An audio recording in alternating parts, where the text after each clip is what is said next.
some loud music involved.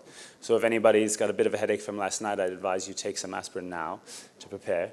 Then we'll have a presentation from Brian Mason, National Manager of Strategic Planning and Communications at Toyota Logistics Services. Brian, kind enough to join the panel yesterday as well as today, talking about some of the road and rail capacity issues that Toyota has seen. And then joining our panel, they'll make some comments before the Q&A with our presentations, is Kathleen McCann, the president of United Road, one of the largest vehicle carriers in North America, and Richard Binkley, the president of US AutoLogistics. So let's start off with Scott. Thanks very much. Thanks, Chris. I'm not much of a podium guy. So record launches, record production, and record exports. It's kind of enough said. I mean, we've all been talking about it through this conference. Mike mentioned it's the new norm. Brandon with PwC kind of showed us through 2020 that things aren't going to change. So got a good panel here. I'm sure we're going to get some great insight and some good stuff to talk through. But first, I like to kind of get some audience participation going. It's kind of my style. So show of hands, how many people made it to the gym this morning and worked out? All right, so a few. So to get the juices flowing here, we're going to have those people lead the group in a little group exercise. So everybody stand up, push your chairs back, stand up, come on. I know, it's early. All right, so first thing we're going to do a little stretching. It's going to be easy, so just come on, a little stretch. Get your hand up there. All right, good. All right, other way. All right. Okay, feeling good here. All right, stepping up a little bit, little jog in place. Jog in place. There you go. All right, this is tricky, so turn around. Turn around in your chair. All right, everybody wave.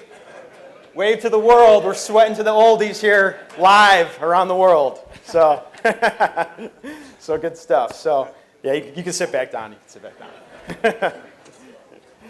Get people going here. So, the panel, we had a little discussion before we started a week ago, and we wanted to really understand. You're going to get to know about us. We wanted to get to know about you folks. So, we're going to do. If I can find the clicker. Where's the clicker?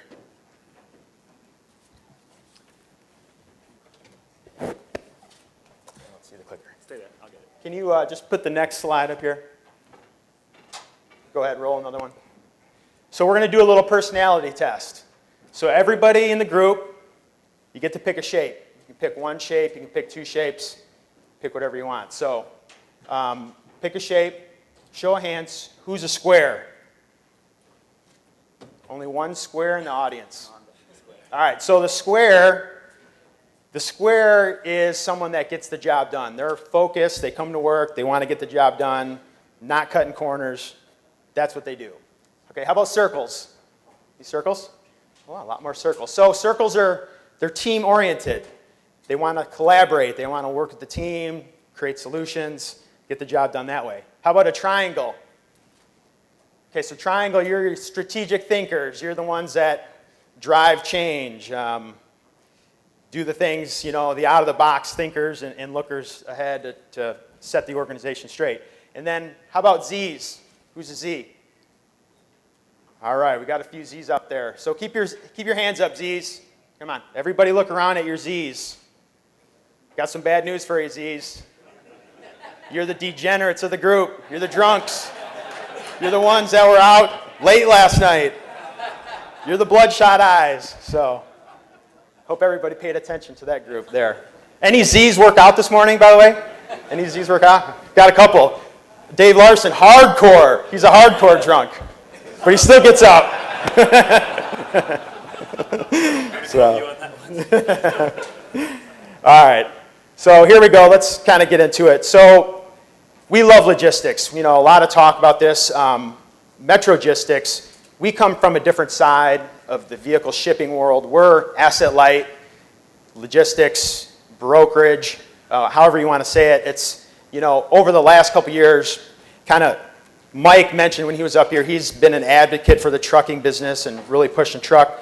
Well, I've tried to be an advocate for the asset light world. There's a place and a need for our services, and we work with a lot of the group here in this group. So we do a lot of different things as far as one-off shipments that are really difficult, or helping with 1,000 units that are on a shuttle move, or whatever the situation is. And it can be a really good tool because we're on demand. We can bring in capacity, we can expand and contract. We bring a different angle to the business that's important. So I'm gonna show a little video. I'm not a big advocate of plugging up here, but I want people to kind of look at the words that are in this video, and it kind of shows what the asset light world is about. So, and the music's a little loud, so be prepared here.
So a couple things that were throughout that little clip that are critical for us. People, processes, user-friendly technology, safety, reliability, the ability to scale up and down as the market dictates, bringing solutions, the instant capacity.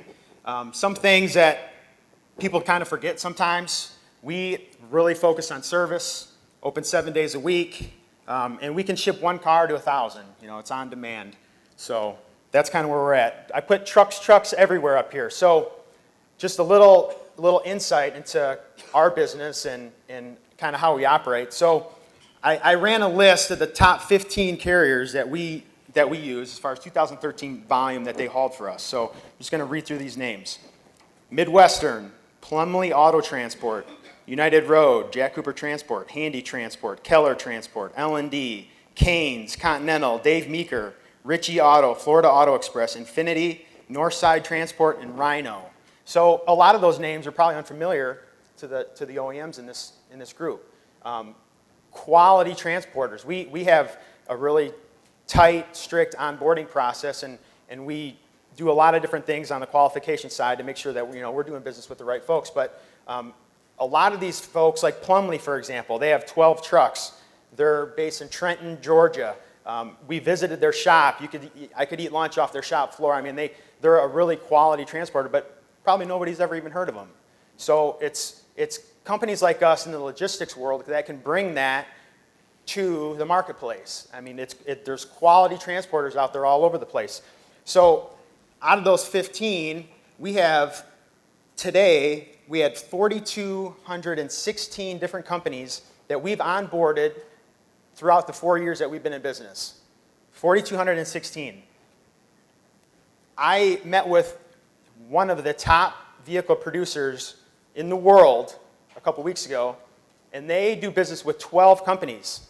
Now, I know those 12 companies represent the largest asset-based companies in the United States, but there's a lot of capacity out there that a lot of people don't even know exists. This 15 companies that I read off represent 20% of the freight that haul for us, and another 80% is made up of 2,300 carriers. So out of that 4,200 carriers that we do have a really tight qualification process, and we weed out a lot of those. So we're doing business with 2,200 carriers on an annual basis, but it's a lot of trucks and it's a lot of capacity to bring to the marketplace. So being on the logistics, on the brokerage side, we really have to dominate when it comes to technology. We do a lot of different things. When I meet with customers, they're always constantly asking, well, how do you know that your carriers are doing what they say they're going to do? I mean, that's the ultimate question in our world, is how do we know? Like Jack Cooper, they have handhelds and they can scan the VINs and all this other stuff. Well, I can't remember who it was, but someone mentioned the fact that how many mobile phones are out there in the marketplace today in trucks. It's a requirement that our drivers have some kind of phone or device that we can communicate with them. So they have to tell us when they pick up, they have to tell us when they deliver. It's all mobile apps, it's all iPhone, it's all the newest technology, and it's really cool. It's really cool stuff. And it's taken that marketplace that exists out there that people don't know about and bringing that with a credible solution to everybody that needs it. We're doing other things. We've created this technology product called Carrier Match. So we know where the carriers are going to deliver. Obviously, they're going to deliver to Detroit. If any unit pops up in our system with a 100-mile radius of Detroit, it sends them a text message and says, hey, we have another unit for you that's available in the Detroit area. Does that make sense for you? And they love that. I mean, that's kind of forward thinking. It's talking about efficiency. We're trying to drive efficiency for our carriers and throughout the market. Logistics is a great tool for everybody for their toolbox to have. If I stood up here and said that I can solve all your problems and be your answer for everything, I'd be lying to you. But we can be a credible solution and something that a lot of people don't want to deal with, a hard one-off move or a difficult load from Montana to Idaho or whatever the case may be. An asset-based carrier maybe is regionally focused or doesn't want to go out of the box in that kind of lane. Well, we can handle that. And logistics in general can handle that. And there's other providers besides us that are out there, but it's a credible solution for everybody to utilize. So, thank you. Appreciate it.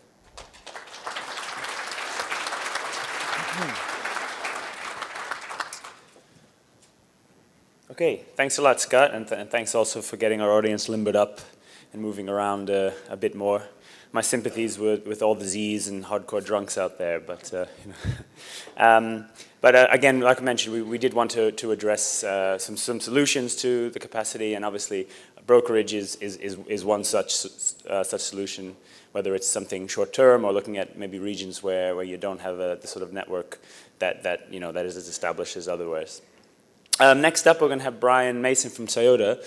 Brian was on stage yesterday talking about Toyota's growth in exports, but now we're going to obviously look more at some of the capacity issues in North America. So thank you, Brian. Thanks, Chris. Good morning. What I want to talk about today is really kind of the background is in 2014, year to date, TLS has deviated approximately 29,000 vehicles due to railcar capacity shortage, and that's since January 2014.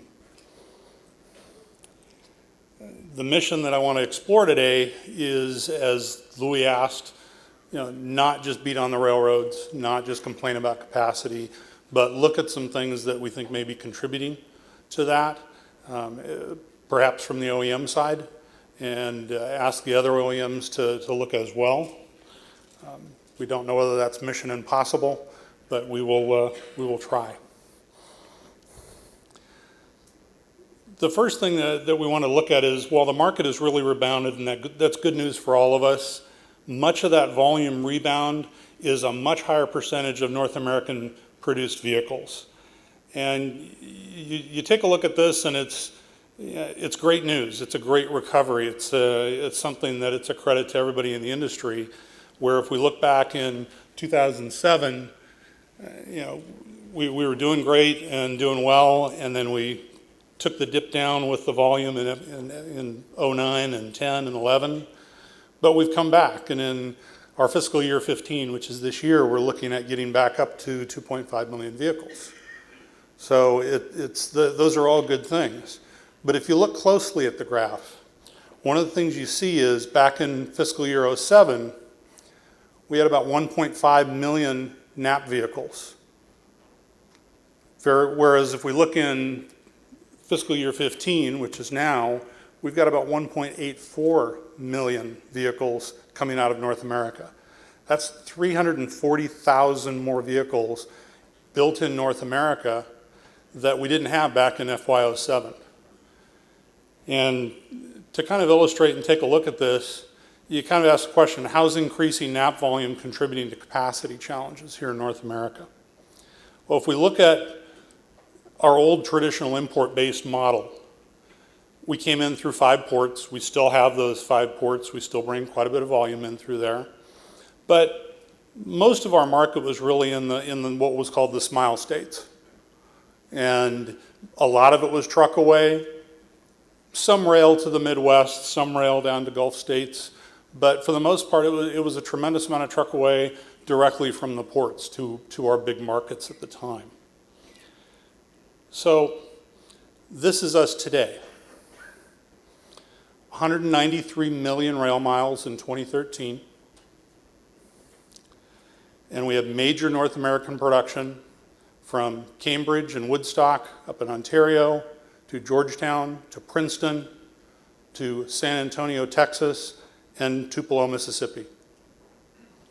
So significant amount of volume coming out of the center of the country, and it's going in all directions. And from our calculations, an inland produced vehicle, a North American produced vehicle, uses significantly more inland transportation than one that comes in CBU from Japan. So this is one of the areas where we're looking at how is this impacting us, how can we balance that out. But this is something that I would ask the other OEMs as well to look at this, see what's happening with their NAP production, especially some of the new startups in Mexico, and see if that could be contributing to this, because we're moving a lot more product, a lot more miles than we did back in 2007. It's not a reasonable thing to say, well, we're doing around the same total volume as we did in 2007, 2008. It's different volume coming from different places.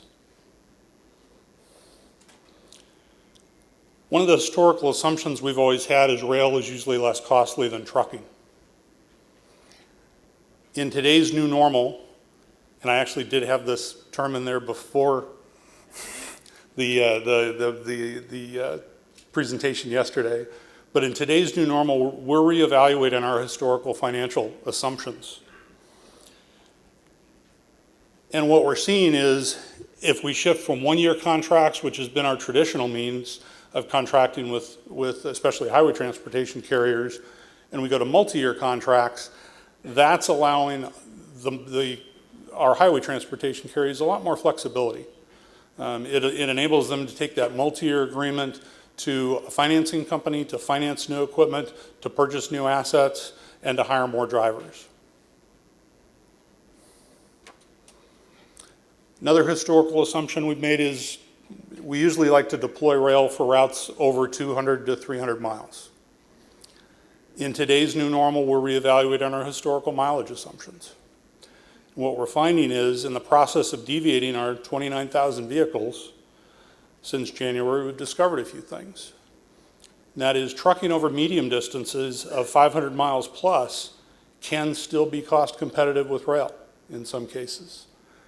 And the keys there are being able to make longer term commitments to the highway transportation carrier, help identify backhaul opportunities to help that transportation carrier, and to include our highway partners as part of our strategy development.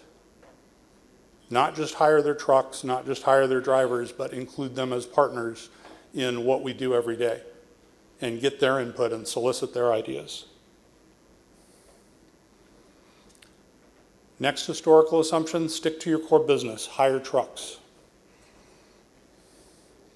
In today's new normal, we are also reevaluating our historical truck asset ownership assumptions. We've discovered owning trucks, some truck capacity can provide us with the agility to respond very quickly to situations. We've deployed our own Toyota transport trucks on multiple occasions to respond to our capacity limitations just this year. And we're very pleased that we had those 91 trucks that we could allocate and move around when the situation warranted it. Finally, Toyota remains committed to sustaining a fully optimized logistics network. Our rail assets are still absolutely critical to our business, and we need all of our rail providers to work with us and to help us move our volumes. We'll strive to provide accurate volume forecasts to all of our transportation partners. That's, I think, one of the biggest things an OEM can do with both highway transportation and our rail partners, is try to give you accurate on-time forecasts. And we'll continue to actively seek new means to optimize our logistics network. And finally, highway transportation is not just an interim solution. It is an important component of our long-term strategy. Thank you.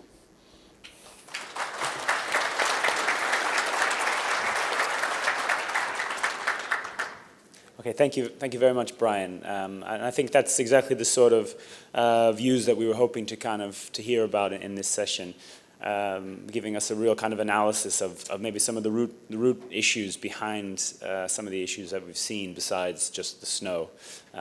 As Brian points out, just because I guess rail car for rail car or truck for truck, the capacity might match what we had in the past when the volume was this. The fact that it's coming from different sources does seem to be playing a role.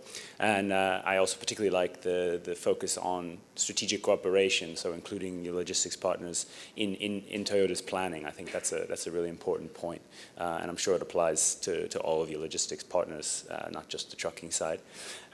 Before we move into Q&A, I'd like to invite our other two panelists to give some of their comments on what they've heard and some of their views on the capacity situation. So they can make it from their seat. We'll have Kathleen, and then we'll hear from Richard right after. So thanks. Great, thank you. Thank you very much, and good morning, everyone. It's an honor to be part of this panel. It's interesting. This is my fourth of these conferences, and every time I've been here, we've been talking about the subject of capacity. And I understand that prior to certainly my entry into this industry, that was a topic even before then. So it's probably no surprise that it might start sounding a little bit like, the Chicken Little and the Sky is Falling, or the boy that cried wolf. But I think eventually we need to remember the wolf did show up. And it is, I think, a situation today that we're facing is very real, and it probably isn't going to rectify itself anytime soon. When we talk about assets and sweating the assets, the theme of our conversation this morning, I think that it makes sense to focus on the different types of assets we have in our operations. Certainly the company trucks, very, very important to what we do every day. I think that certainly it's an issue, but I'm not so sure that it's the biggest issue that's out there. Some of us have available existing equipment, and tractor and trailer manufacturers do have additional capacity today. So as long as there are folks that have the adequate financing and the contracts and the will to invest, the assets are available. Indeed, United Road is going to be spending $45 to $50 million on assets in 2014 alone, continuing a trend of investment.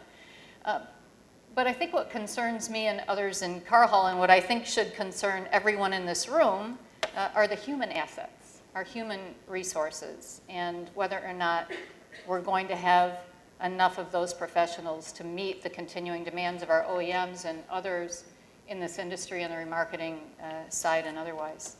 So really, I think the biggest concern we face is a shortage of professional car haulers. And I could say driver shortage, but that wouldn't be accurate. Car haulers are absolutely a different breed. They're just so much more than drivers. And yes, they're responsible for navigating big rigs down the road, 80,000 pounds, soon hopefully 88,000 pounds if we get the support that we're hoping for. And they carry cargo that is valued between the truck and the cargo anywhere from $500,000 to $1 million at a time, extreme pressure. But these professionals are also craftsmen, they're car lovers, they have specific geospatial and problem-solving skills, They're customer service reps, they're caretakers, they're agile climbers, and they're very comfortable with technology. These are finely honed skill sets that you can't find in a driver that just bumps a dock. And they are in very short supply today, and that really should matter, I think, to everybody in this room. So let me just offer a few numbers. 50, 49, 46, 51, 48. Those are some of the answers I got when I asked car haulers in the room last night, what's the average age of the professionals in your fleet? I mean, if I look around the room, how many of us who will admit to it are over 50, right? If you think about the work that this entails, climbing up on top of driving a car up onto a head rack, extracting yourself very carefully, 15-mile-an-hour or 20-mile-an-hour gusts of winds, there's ice, there's snow, you climb down the ladder, you do it 7 more times while you clear off the car and inspect it, and then drive down the road with all the crazies and everything else that you have to deal with. I mean, it takes a lot of intestinal fortitude to do this work, and I dare say that there are a lot of folks that don't want to do it anymore, and very certainly the younger generation is a little less interested in doing this type of work as well. Estimates, if I just talk about the driver population, estimates of the shortage of drivers in our overall trucking industry today, top 300,000. Now, our industry is probably short 2,000 to 3,000 car haulers, but for drivers as a whole, and I found this a very interesting statistic. For drivers as a whole, the ATA reports that greater than 20% are between the ages of 55 and 65, while only 8% are under 30 years old. And it's really important to note that the time frame to become proficient as a car hauler is not months, it's really years. And it really takes this finely tuned training, and we have to be very, very patient about how to build our own car haulers. But I will tell you, we do think there's a cultural shift, and that young folks just simply aren't as interested in doing this type of lifestyle sacrificing work, regardless of the amount of money that's there. And speaking of which, it used to be that car haulers enjoyed a large premium over other drivers, but for a host of reasons, that premium for these specialists has compressed over time. And too often, we're seeing in the industry today, people increasing the counts of car haulers on their payroll by recruiting from other competitors. That is not adding capacity. It's just simply not adding capacity. And I think Mike Riggs did a great job yesterday of laying out the challenges that the car haul industry faces, and by extension, our whole industry faces, so I'm not going to replay them all here. But just as a reminder, there are a great many things we can't control. A lot of things we can, and we can all do better at those. But weather and rail, those capacity impacting issues really are only exacerbating an already very challenging situation. The regulatory environment, it's stunning, the pace with which new regulations are introduced. They're costly, create inefficiencies, and they're not really proven to impact safety, as the recent GAO report issued and talking about CSA. They also are driving professionals away from trucking as a career. So that's a real challenge. The hours and pressures of this job on these drivers is very tremendous. 14-hour days, big responsibility. We talked about the expense, the weather, et cetera. The hours of service limitations, very, very important. They do restrict the time that drivers can be on the clock and on the road, and this really needs to be managed, and the sensitivity to the reality of having to manage this is something that we all need to work on together. So the entire supply chain, it's not just the car haul manager's issue. We've got to prevent drivers from wasting those precious hours. We really, really do. So later choppy inventory releases, the inefficiency in baying sometimes, drivers wasting time searching for cars, et cetera. Those take hours out of the capacity that cannot typically be recovered. Mike also mentioned our litigious environment that we're in right now does cost millions, and the importance of going above and beyond to meet the minimum hiring standards in order to avoid risk is very important and further reduces the applicant pool. So that is something that certainly is impacting our operations on a daily basis. We talked a lot about operational time wasters, and I won't go into that too much right now, but I could go on. Fundamentally, when we talk about sweating our assets, though, I think I'd like to leave the message that I think our most dear and precious asset are our professional car haulers. And we can have all the trucks in the world, but unless we figure out how to take care of these individuals and build more of them, we're going to be very, very challenged. So thank you very much for those comments, and go from there.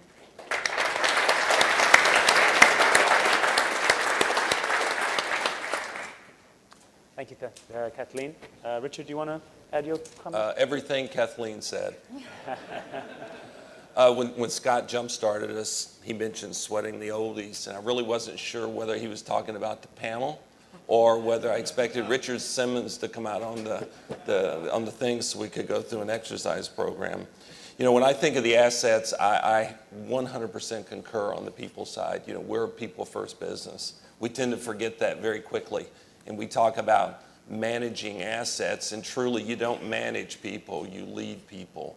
And so, you know, in all my years in the business, I think there's been a true lack of leadership, and we've kind of got lulled into a Middle Ages scenario in trying to really promote and have a new renaissance of what we are and who we are.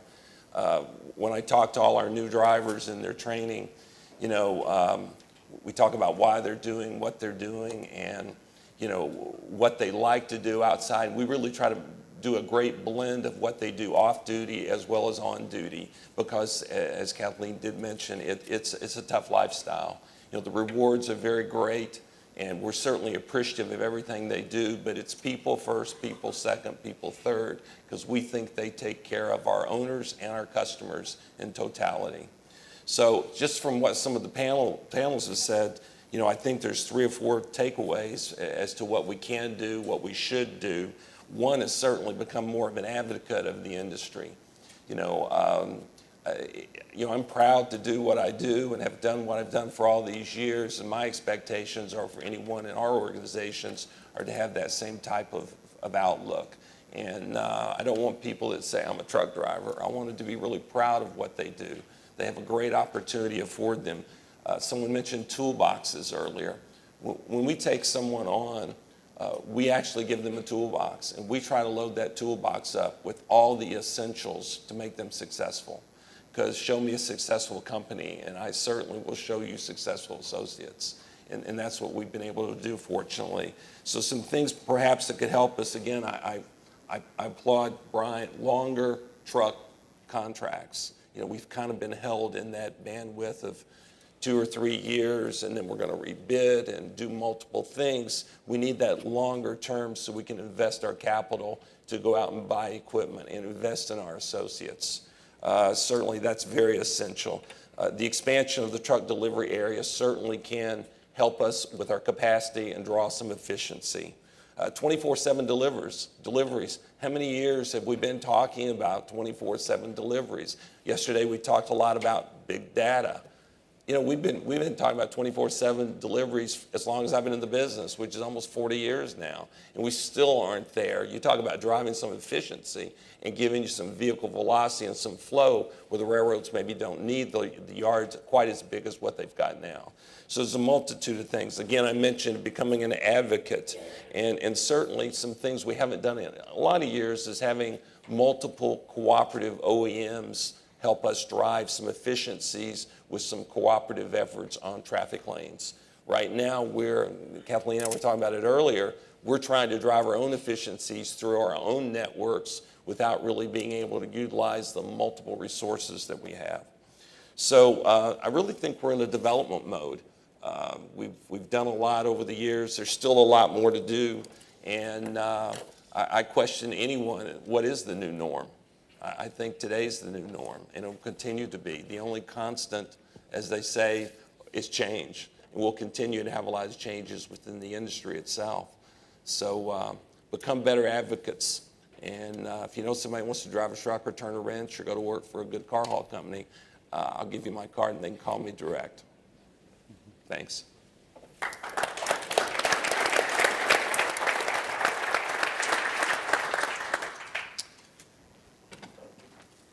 Okay, thank you very much, Richard and Kathleen. Again, really bringing it down to the human factor, reminding us that it's not just about the metal out on the road, that it's very much down to people, to good and skilled and trained drivers, and obviously retaining and particularly recruiting new ones and young ones is a massive challenge. So I look forward to hearing some of your thoughts on this, and maybe how some of you are also addressing these issues. But now we've got some time for Q&A. I would invite anyone to make comments. Obviously, as a journalist, someone who wants to maintain balance, it's unfortunate we don't have someone from the railroad on stage to obviously offer their point of view. So we would also welcome that voice as well, so that it's not a sort of one-sided picture here. So with that in mind, any points, questions, comments from the audience? Yes, please. Bill Garrett with Vascor.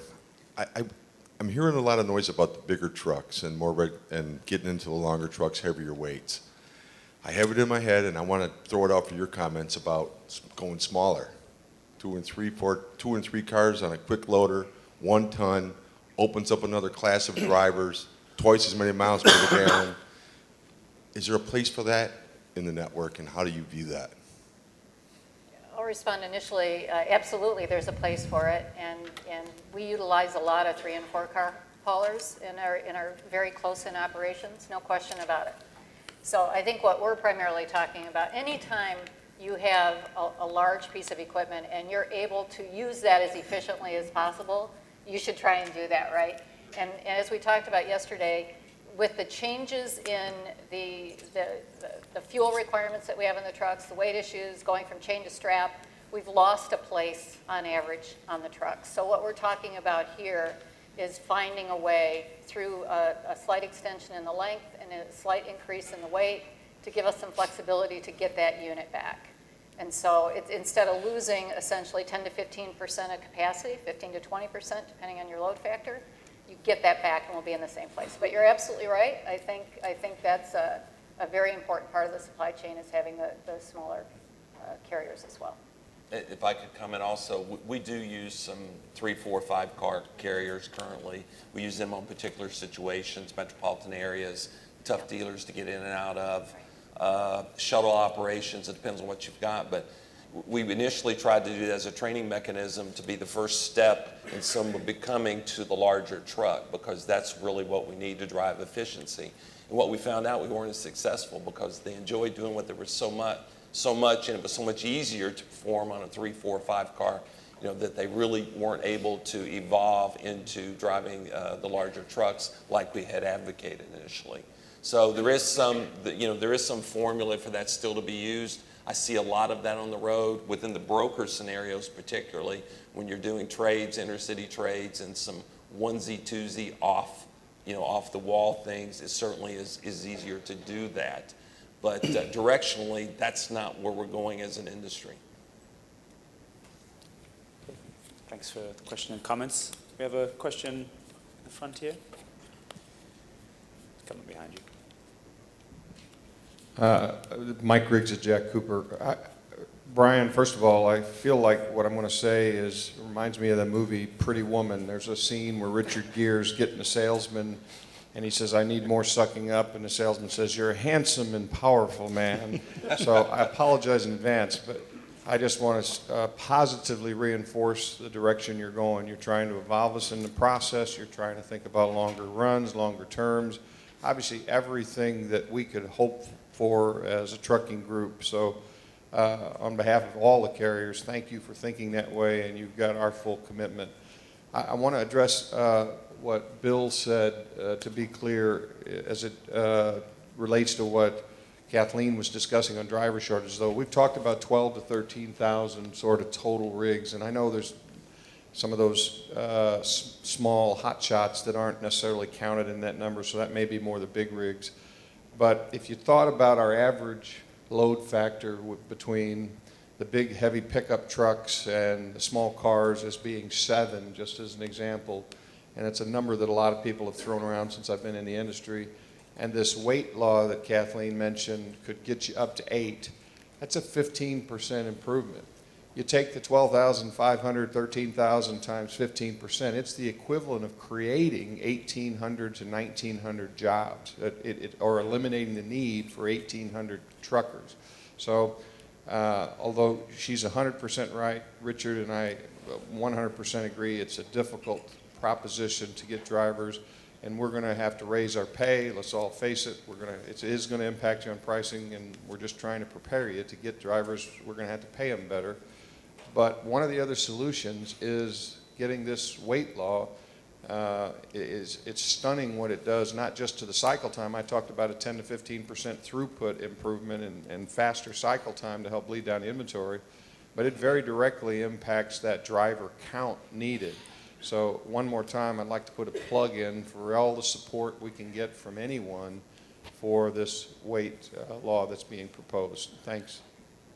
All right, thanks. Mike Riggs, also known as the Julia Roberts of the finished vehicle logistics industry. First of all, does anyone want to comment on what Mike has said? I think what's interesting is on the recruiting side is for Mike, it may be a little different. Wages have not been an issue. You know, the average driver for our company made $92,400 last year plus benefits.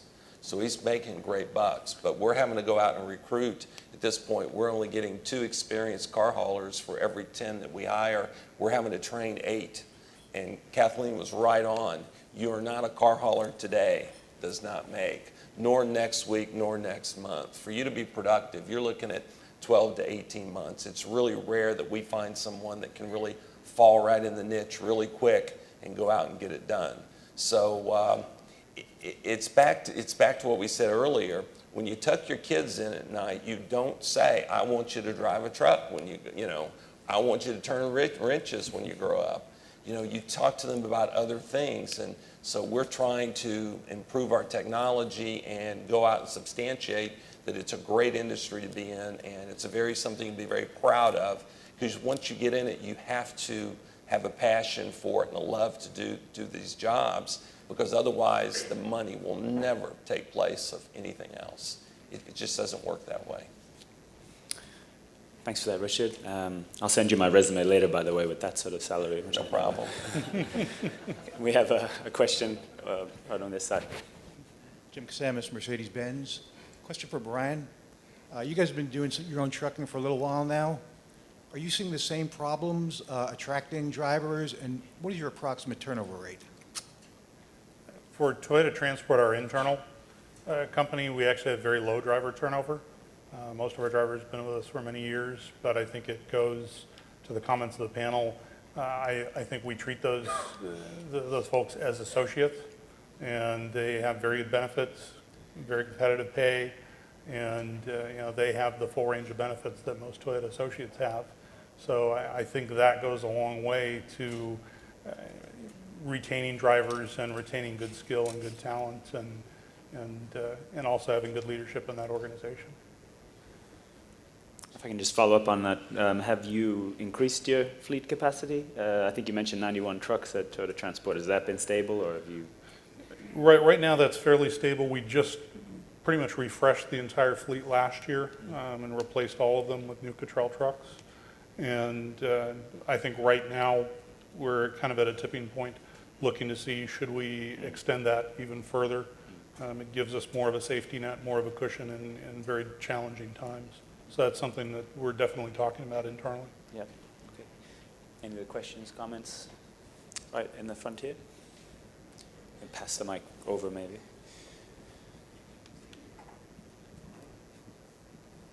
Thank you. Good morning, Tom Swinis, ICL. This is for Kathleen and Richard and Scott. You even have an insight on this as well. But Kathleen has a great comment about increasing the pool of drivers rather than poaching from one another. And specifically in terms of getting young drivers, is there anything specific that that, let's say, Richard or Kathleen, that you guys are doing to try to reach out to, I guess these guys, in many cases, they wouldn't have a lot of experience. And then maybe Scott, with some of the companies you work for, maybe you've seen some specific outreach efforts or initiatives where carriers are trying to bring in basically the next generation of drivers. Kind of curious what's going on, or if there really is much going on there. Right. Well, we certainly have a multi-pronged effort that's ongoing.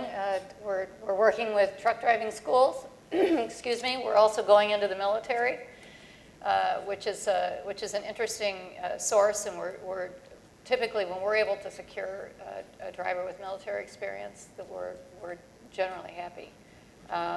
We also are looking at legacy programs with our existing professionals. So if they have a family member that they'd like to mentor, that we will encourage and support that through different programs. So, I mean, we really have the net kind of flung wide to see wherever we can possibly look for talent.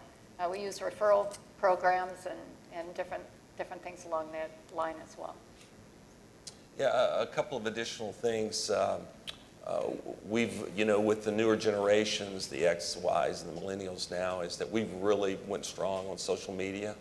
And we've redone our own website lately. I was telling somebody about it the other, we had 2,794 hits last month, because we have a dashboard on that. We can measure that. Of those 2,794, there were about 800 that were employment related. So we're really trying to stretch ourselves out, participating in conferences, getting the identity, getting the brand out there. We do not hire currently anyone with no experience. You have to have a minimum 2 years over-the-road experience to go to work for us. So we have not done a pilot where we would actually go out and hire truck driving school graduates at this point. It's more of a risk management effort in that sense. So we've been real fortunate too. We've got into a couple of these companies where non-car haul companies where referrals just kind of dovetail. A couple like Martin Brower delivers a lot of McDonald's, and the guys are great at 24/7 work, weekend deliveries in and out of small places. We had hired 26 people from Martin Brower in Houston last year. They were calling me on the phone and said, "Will you knock it off?" And I'm going, "No, we won't knock it off. We're not doing anything." So you just have to get the word out there and do everything you can do and use every resource. It's really different now than it used to be. We never had to recruit before. We didn't have a budget, and we didn't have people because they walked in the door. And I think that was throughout. You got to recruit now. You've got to have a budget out there. You've got to spend some money and do some things that are out of our normal box in order to get it done. And from our perspective, we look at drivers and companies kind of as one. A lot of our drivers are husband and wife teams, or it's an independent business owner that owns a company, drives a truck type situation. And to retain those quality car haulers, companies, we do a lot of different things kind of outside the box. So we've created a marketplace similar to like Facebook would use for the car haul industry to keep our marketplace lively and people talking and communicating. We do different programs as far as if you haul a load for us, you're entered into a drawing, win a TV at the end of the week. We've been doing that for months. We pay fast. A lot of these folks, just like any other business, cash flow is critical. So we pay immediately upon getting a clean delivery receipt. We'll absorb the cash flow from the customer. So they love doing business with us because of that. So that's kind of where we come from as far as retaining. Okay, thanks for that. Questions, comments? I think Richard indicated it a little bit there, but one of the things we talked about quite a bit last year was the potential for more night, or let's say out-of-hour deliveries, whether it's weekends or post 5 p.m., 6 p.m. Maybe the panel can talk a little bit about how many type deliveries they are doing out of hours, what the drawbacks and potential is. Also from Toyota's side in terms of within your network. Maybe we can start with Richard. We probably do about 30% of our deliveries at night and or weekends. You're very limited based off your OEM customer as far as what you can and can't do. The dealers are they're franchised and they're their own businessmen, so they have their own restrictions as to what they would care to have done or not done. And the essential part of this, at least if we could get 7 day a week, that anything is a help there. And it's not necessarily in being an advocate of you can handle more capacity, but you can spread your capacity out throughout the week more evenly to help on your inbound rail flows. Because what happens now, if you're shipping out of California to the Midwest, they ship early, it all gets there on Friday, then you got all that product on the ground Friday, Saturday, Sunday, and you never get caught up on Monday, so you're just running to catch up. So it just helps the flows all the way around. Also, there's some potential on, we have a couple operations where we double utilize trucks. So we're able to have day and night drivers, so we're able to deliver, and that really is a boost when you can do things like that. Right, I would agree with that. The other point that is probably worth making is, for us, the 724 isn't, the 24 part of the 724 isn't as critical. The 7 day is more critical. And I do want to give a shout out to some of the OEMs that, after we talked about this last year, really went to work and extended delivery hours with a lot of their dealer population. So that really is very much appreciated. It makes a big difference. Again, the hours of service really comes into play here. If someone gets delayed in traffic and they're a little late getting somewhere, they may be shut down for a while because of their restart rules and whatnot. So really having that ability to have flexibility with the dealer is super critical. But again, thank you for listening last year, because we definitely saw an improvement. Right? I believe at Toyota, we have a substantial number of our dealers on 24-hour delivery. And in a lot of cases, the dealers really like it because we're not interrupting their business flow during the day. We're not parking a 70-foot truck in front of their dealership as customers are trying to get in and out of the service drive in the morning or something like that. So for our dealers, I think it's been a good thing. It's also great for metro area, downtown dealers where you have difficulty accessing during peak drive times. But if you go in at 11 o'clock, 12 o'clock at night or even later, then you can get access to those areas. And I think our dealers have become accustomed to it. We give the dealers typically 48 hours to review the car, examine the car for any damage, let us know if there's any problems. And so far the dealership response has been very good to this. And the dealers want the cars, so if it helps get them there a little bit faster, they don't get them during the day. They're happy when they come in the next morning and their vehicles are ready to go. I've always thought that if one simple thing could be done at the dealership level, it would help everybody, is just to have appropriate signage that's standard at all dealerships that say cars drop here, drop the keys here. Really simple signage. You don't go to a dealer, you don't see it.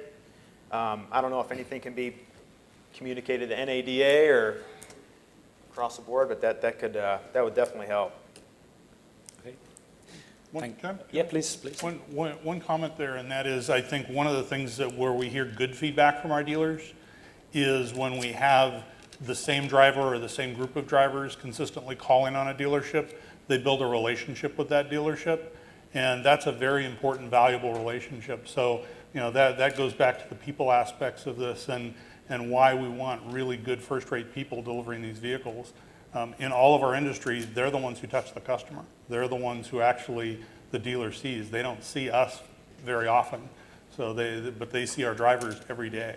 So that's a really important aspect of it. But part of that relationship is they know where to park their truck. They know which hours not to show up and try to deliver vehicles, and they know how to accommodate that dealer, and the dealer appreciates that. So that's a really important aspect of the driver relationship with our customers. Thank you, Brian. Any questions right here?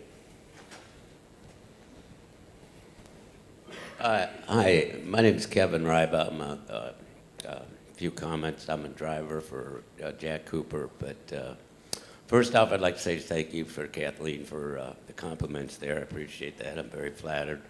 And the one I just heard from Scott is simple, and the most important thing I do look for is the signage he mentioned. It's just the simplest thing to do and the easiest thing to follow. But also on hours of service, the government's kind of getting what they wished for with the technology, because there's no more wiggle room anymore with the, if you've got your tablet, it's clicking away no matter what you're doing, and you cannot just decide, well, I'm going to change that so I'm off, so I'm saving on hours or whatever. And it's eliminated any wiggle room you have. So you are not, I mean, you can lose a load just because of a half an hour's worth of time. But again, that's just a comment on what has happened with the technology. So, thank you. Yeah, thank you very much. Yeah, please. Hi, Terry Lilac, Toyota Canada. Richard, you mentioned your practices of hiring with 2 years experience. 8% Kathleen mentioned of age under 30. 2 years experience, and you don't really take people that have just come out of driving school. We talked about smaller rigs, 3-4 car haulers. Would it be worth considering a graduated program where you get these young talent with experience of handling a vehicle, arriving at a dealership, offloading, getting the OEM experience, damage-free, on time, etc., before putting them on a bigger rig? So, because 2 years experience somewhere else, you may never get them looking at this industry. Yes, we've promoted that several times, and we had difficulty getting them off of those trucks because it's a simpler job. It's a totally different position to get someone when you bring them in training to do a large multi-capacity truck versus what you're doing otherwise. It's a great stepping stone, a great learning tool. They can learn the company's culture, values, and learn what our requirements and expectations are. We, in fact, went out and hired, I think there were 6 tow truck drivers, and brought them in and put them all in the smaller trucks and put them to work with the idea of, again, progressing them onto the larger trucks. I think we only have about 2 of those guys left that actually made it to the larger trucks. Again, it's a mindset. It's something you have to want to do, and it's a great avenue or opportunity for us to, and it's certainly worth going back and revisiting to try it. Right, I'll add on to that. We've also looked at that with some similar experience that sometimes it's better to throw the baby into the bathwater and teach them how to do the more complicated equipment first. Although we are sensitive to not necessarily trying to maximize load factor for our newbies. Maybe they only have 7 instead of 8 or 8 instead of 9 cars to give them a little breathing room. Furthermore, we won't send them in downtown Manhattan, when they're just starting out. So there are some things that you can do to be sensitive there and create mentorship relationships as well that will help them. Thank you. Any other questions? We actually had a question come in on the live site from Oliver Reich in Germany, actually. And the question is to Brian. And it's sort of a question I think I asked you yesterday, but we'll repeat it again for this audience, is how much Toyota is currently reflecting outbound logistics capacities in S&OP and APS processes. I'm going to make the assumption that you know those acronyms, especially if you compare them with inbound supplier capacities. So I guess it's the question about to what degree can you integrate consideration for outbound capacity into production planning and I guess sales allocation and things like that. I think that really goes to our forecasting, and it's something where we provide forecasts to all of our carriers now. I think to the rail industry this year, our forecast was actually above 90% accuracy.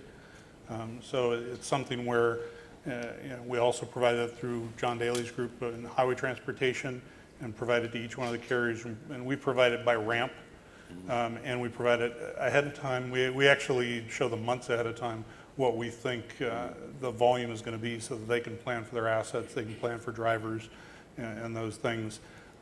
Where that becomes challenging is when we provide a forecast to a highway transportation company saying we're going to have this many vehicles at a railhead, and then we don't get the rail cars to get the vehicles to that railhead.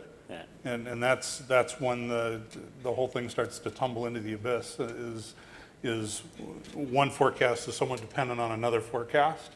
And so I think that's what's led to some challenges too, is, you know, we've have significant volumes of vehicles out there. In Cambridge alone, Cambridge and Woodstock alone, we probably have 17,000 vehicles today that are brand new vehicles waiting to be moved to the dealerships that we can't move.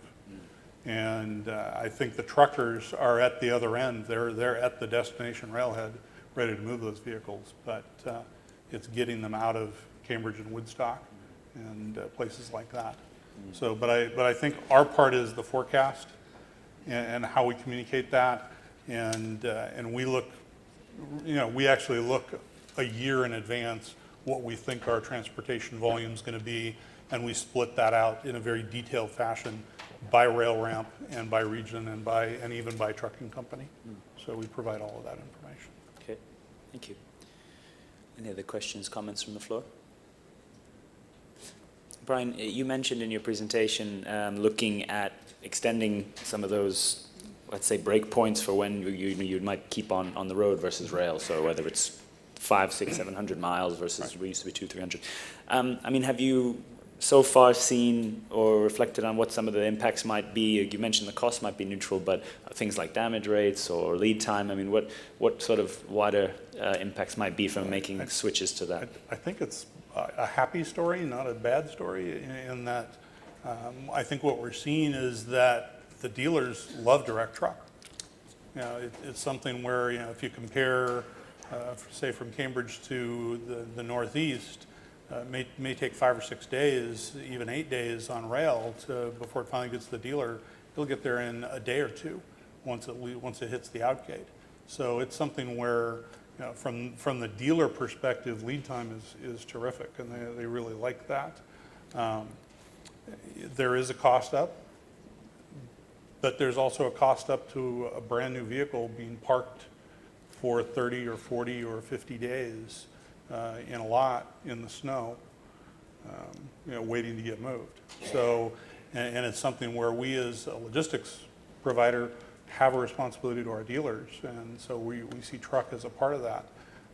And I think in some cases, as I said, we've even found some of the routes that we originally started out as deviations, and we're keeping those permanent because they've actually been very cost effective. And the dealers like the service. There really isn't a downside to some of those. So, you know, and it's, I think the other area that we'll be looking at is as we look for candidates to maybe shift from rail to truck, would be candidates that would free up rail cars for those real long distance routes where we really do need to use, you know, we really don't want to truck something 1,200 miles. We don't want to truck something 1,800 miles, but at the same time, you know, it would be acceptable to truck 500, 600 miles, you know, and especially if we can help through our network provide some backhaul to that carrier, because that's I think one of the advantages Toyota has is with our North American plants. We have enough of them, and they're spread across the center of the country, as the map showed that I talked about earlier, that if you haul something from the south up to the north or northeast or Midwest, we may have a plant in the area that you can haul something back. So, you know, and I think all of that starts feeding into that rate discussion and into the long-term strategy. So. Okay, thank you. Any questions from this side? Oh, sorry. Yeah, right. Hi, I'm Bill Pollock from Convertible Trailers, and this question is for you, Mr. Mason from Toyota. You just talked about backhauls, and I love hearing that term, backhauls. It's actually a swear word in the freight industry, because you always get a reduction in rate, of course, on a backhaul. But when you refer to backhauls, I presume you're referring to vehicles coming back. Now, yeah.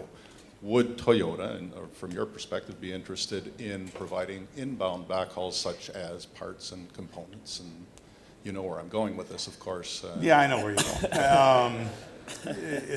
I think that might be interesting. I think our challenge is every truck is precious to us. Every truck is precious to us. And when, as an OEM, when I see a vehicle capable carrying truck hauling something other than vehicles, that's a problem. That's a challenge for us, in that we want that truck to be hauling vehicles. We want that driver who's been trained, to an extent where he can load and safely carry vehicles. We want that driver carrying vehicles. And that's just from the OEM perspective. I think, there's just not enough trucks now. There may be some opportunities there, and it may create additional backhaul opportunities. And if it does, and it helps, with the network, I think that's certainly something, that we would be willing to talk about and discuss. But we're open to the idea. Thanks very much there. Any last questions? Just one quick one from my side, maybe just for my own edification. In terms of the initiative to try to extend the weight, the limits for trucks, with the government perhaps not being known for its efficacy in terms of changing regulations. So where are we with that? I mean, is that, how likely is that to happen? How close in terms of the legislative process? I don't know if Kathleen or Richard can just shed some light on that. Is it a pipe dream, or is it reality? Can it be done? Yeah, I think we're closer than we've ever been. Okay. I don't want to put a percentage on it. We're thinking very positively. Mike, we're thinking very positively, right? We visited Washington maybe 6 weeks ago. We took the proposal in hand. We met with around 10 congressional groups, congressmen actually, or their staffs. We didn't get a resounding no from anyone. They're all members of the Transportation and Infrastructure Committee. We met day before yesterday to regroup on the matters. We have OEM support for the main part from the majority of the OEMs, and we've sought out support from other groups that are pertinent. We have a safety study that was conducted, which we're bringing forward in regards to the additional weight and the additional length, which are all satisfactory. We're going back to Washington within the next 30 to 45 days, it appears, to recall on additional congressmen within that committee. So we're working real hard. We think it's a deal maker. We think it is the future, and if we don't get it this year, we'll get it another year. I got to think that way. It's the biggest thing we've had in just forever. Right, and I'll just piggyback on that. To the extent that we're all concerned about having available capacity, I think the thing to remember here is this takes us back to where we were before we reduced our load factor with all these recent changes. And as we look at the production capacity in North America increasing, we look at the off-lease vehicles increasing in the remarketed space. It's very frothy right now, and it's expected to continue to be so from available vehicles that need movement. So this is something that will be very critical, I think, to make sure that we have enough capacity ultimately to move the vehicles that need to be moved. Okay, thank you very much for that. Before we break, we have a small presentation of an award from AIG. So, Bill, if you want to start making your way up, we'll do that. But in the meantime, let's thank the panel for their contribution and discussion today.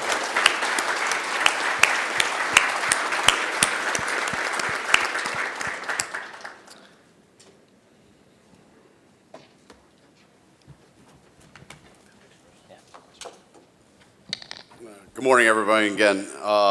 Just echoing what I said yesterday, on behalf of AIG, we thank everybody in this room who has helped us over the last 18 months on our finished vehicle logistics initiatives. And in recognition of the work we've done on ePod, which will be released this month, I'd like to have Gary Collier from Hanson & Atkins come up, please, for a minute.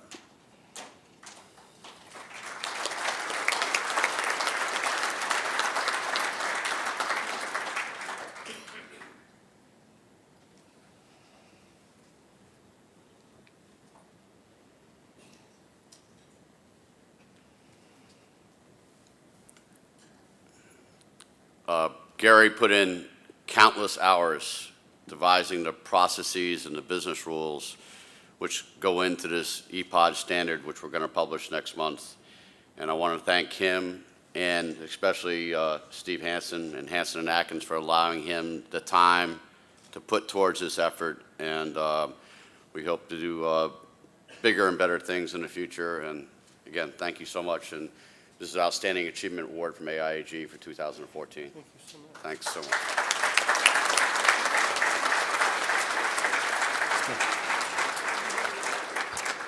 Okay, thanks for that. If I can just remind all of you to please fill in evaluation forms, which are on your desk in front of you, and get them to us by the end of the day. We are going to do a prize draw at the end of the last session. And like I said yesterday, there is a prize. There's a basket with a number of gifts, including a dinner for two at this hotel. So do take the time to give us that feedback. We'd really appreciate it. We're staying in this room all day, so have some coffee, and we'll see you back here. We're going to be talking about innovation. So thanks again.